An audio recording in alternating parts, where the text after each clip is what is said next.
Hey guys, welcome back to another video of AKG. भाई साहब, आज तो भाई जुआन लापोर्ता ने आग ही लगा दी। जितने हेटर्स थे, जितने दूसरे क्लब के रिप्रेजेंटेटिव्स थे, जिन लोग बार्सिलोना के खिलाफ भुलतू फालतू बात कर रहे थे, उनके लिए एक करारा जवाब दिया है जुआन लापोर्ता ने, जो देख करके मेरा जो है वो मन एकदम संतुष्ट हो गया।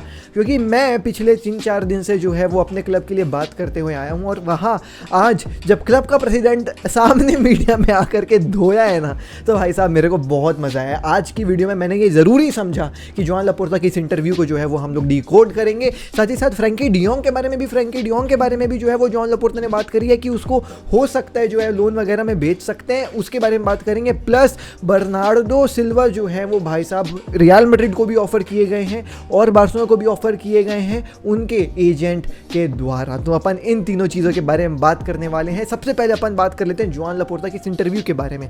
देखिए, अभी बार्सिलोना जो है मैनहट्टन में है, न्यूयॉर्क के खिलाफ जो है वो इनका मैच है। बार्सिलोना का आखिरी मैच होगा प्री सीजन का, अगर मैं गलत नहीं हूं तो।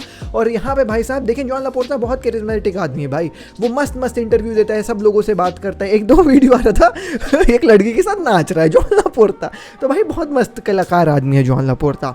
लेकिन आज पूरी कलाकारी जो है जुआन लापोर्ता ने माइक में दिखाई है। उनसे कई सारे सवाल पूछे गए मीडिया के द्वारा भाई साहब, और उनमें से एक सवाल था कि भाई साहब बायर्न म्यूनिख के जो मैनेजर हैं वो कुछ आपके क्लब के बारे में बोले थे, उसके बारे में आप क्या कहना चाहेंगे। अब मैं आपको बता दूं, देखो मेरे को एग्जैक्टली वर्ड टू वर्ड तो याद नहीं है कि जो अपना ये नेगल्समैन ने क्या बोला था जुआन लापोर्ता और बार्सिलोना के बारे में, लेकिन हाँ कुछ ऐसा ही था कि कोई अगर एक क्लब है जो बिना पैसों के भी साइनिंग कर सकती है तो वो बार्सिलोना है। और मेरे को पता नहीं उन लोग कैसे कर रहे हैं, लेकिन उन लोग कर रहे हैं। कुछ ऐसा जो है वो बायर्न के जो है वो मैनेजर ने बोला था।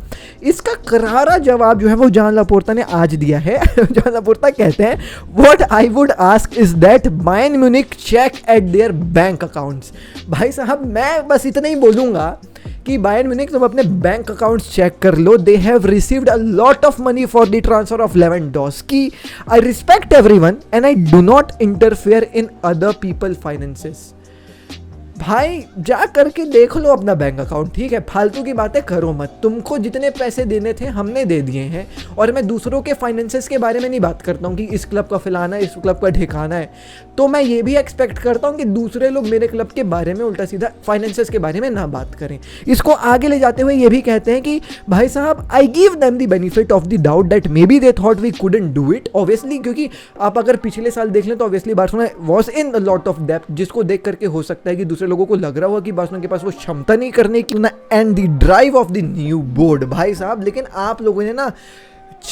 आप लोग अनुमान नहीं लगा पाए बार्सिलोना की स्ट्रेंथ की और हमारे नए बोर्ड की ड्राइव की। आगे ये भी कहते हैं कि it is a lack of knowledge, a lack of information about our club that The levers have strengthened the club a lot. We have already turned the page. अब ये भाई साहब एक करारा चपेट है, मैं बोलूँगा गैरी नेविल के बारे में।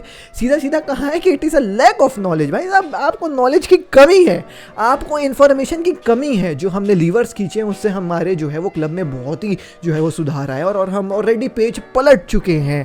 आगे ये भी कहे हैं कि भाई साहब अब ये तुम लोग सुनना, ये बहुत मज़ा आ गया ना। Barcelona have more than 120 years of history and assets of great value, a value much higher than the assets of other club which have the value they have। अब थोड़ा सा इंग्लिश यहाँ पे गलत थोड़ा सा है क्योंकि ट्रांसलेशन थोड़ा सा उल्टा सीधा है, लेकिन भाई साहब यहाँ पे चेप दिया भाई दूसरे क्लब को जुआन लापोर्ता ने, जो उल्टा सीधा बात कह रहे थे। सीधा कहते हैं कि बार्सिलोना के पास ना 150 साल से ज़्यादा की हिस्ट्री है। हमारे असेट्स जो है ना वो उनकी वैल्यू दूसरे क्लब के असेट्स से काफ़ी ज़्यादा है। तो थोड़ा सा ना औकात में रह करके बात करना। आगे जुआन लापोर्ता क्लियर ये भी करते हैं कि भाई साहब जो टीवी राइट्स थी वो 50 सालों के लिए नहीं बेची है, 25 साल के लिए बेची है। जैसा बोल रहे हैं लोग 50 साल वैसा नहीं है। प्लस सीधी सी बात यह है कि टीवी राइट्स केवल बेचने से हमको 667 मिलियन का जो है वो प्रॉफिट हुआ है। Do you understand me? आखिरी जुआन लापोर्ता ये भी कहते हैं। तो भाई साहब मैं आपको एक और बात बता दूं, ये जो टीवी राइट्स बेचे गए हैं 25 साल के लिए बेचे गए हैं, केवल 49% बेचे गया है, 100% नहीं बेचा गया है। और बार्सिलोना जब चाहेगी तब इन टीवी राइट्स को वापस खरीद सकती है। प्रॉफिट वाला डील है।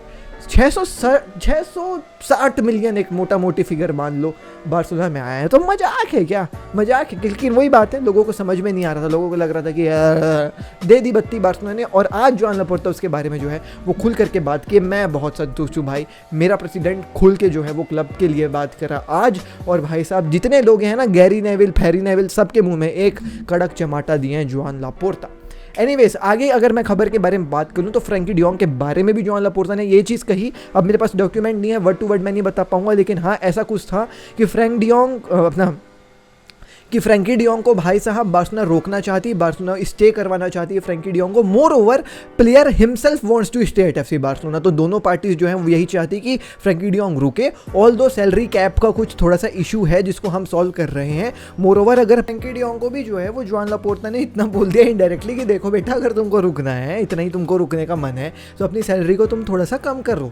अब देखें, लोगों ये भी पीछे पड़े हैं कि फ्रैंकी डियोंग अपनी सैलरी क्यों कम करे, उसने कॉन्ट्रैक्ट तो साइन किया था कि वो 17 मिलियन मिलेगा। सीधी सी बात है यार, जोआन लापोर्ता ने आगे इंटरव्यू में ये भी कहा है कि जो हमारी सैलरी है ना, हमारा पे स्केल है ना, वो 40% ज़्यादा है दूसरे क्लब्स के कंपैरिजन में।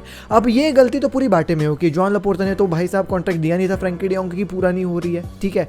बाटे में उन्हें भाई इन लोगों को 17 मिलियन की सैलरी जो है वो दे करके रखी थी फ्रैंकी डियोंग जैसे नए नए प्लेयर को उस समय पीछे, ठीक है। अब सीधी सी बात ये है कि जोआन लापोर्ता की नई बोर्ड एक नया पे स्केल जो है वो लाना चाहती है क्लब में।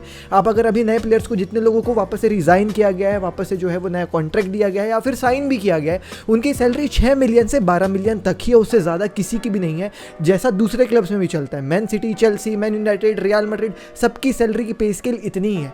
बाटे में भी हरामी आदमी था जो हमारे सैलरी बहुत ज़्यादा इन्फ्लेटेड वैल्यूज़ में दिया करता था।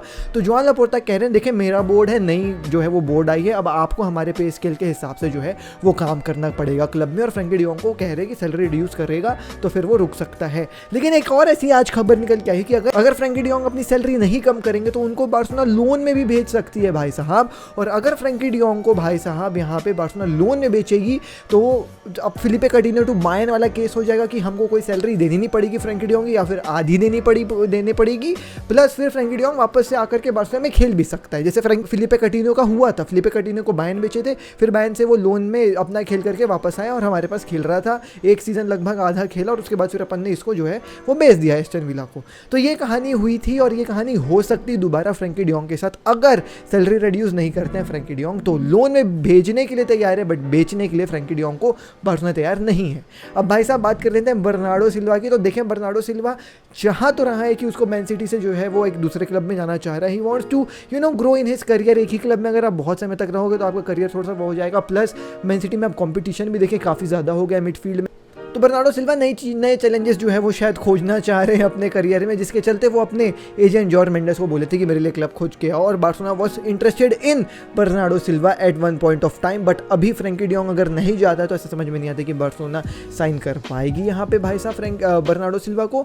मैन सिटी 80 मिलियन जो है वो प्राइस टैग लगाई है बर्नार्डो सिल्वा के लिए, और रियल मैड्रिड और बार्सिलोना दोनों को जो है वो ऑफर किया है यहाँ पे एजेंट ने बर्नार्डो सिल्वा के। अब देखें बर्नार्डो सिल्वा कहाँ साइन होते हैं। लाइक बार्सिलोना तो मेरे को तभी लगता है जब फ्रैंकी डियोंग जाएगा, और रियल मैड्रिड का भी मैं कह नहीं सकता। और बर्नार्डो सिल्वा फिर क्लब छोड़ेगा कि नहीं छोड़ेगा भी इसमें भी कंफर्मेशन नहीं है, बस एक ये रूमर टाइप है कि हाँ उसके एजेंट ने ऑफर किया है बर्नार्डो सिल्वा को बार्सिलोना या फिर रियल मैड्रिड को। अब देखो कुछ भी हो सकता है। एनीवेज यही थी आज की वीडियो, बहुत मज़ा आया यार जोआन लापोर्ता का इंटरव्यू देख करके और दूसरे खबरों को भी कवर करके। अगर आपको भी मज़ा आया तो लाइक करें, सब्सक्राइब करें। अगर आपको मेरा वाइब अच्छा लगा, मेरा कंटेंट अच्छा लगा तो ज़रूर सब्सक्राइब करें चैनल को। और भाई साहब डेली फुटबॉल वीडियोस ऐसी आती रहेंगी। जल्दी नेक्स्ट वीडियो में के साथ और बैठे कर पीस विस्कल बार्सा जय।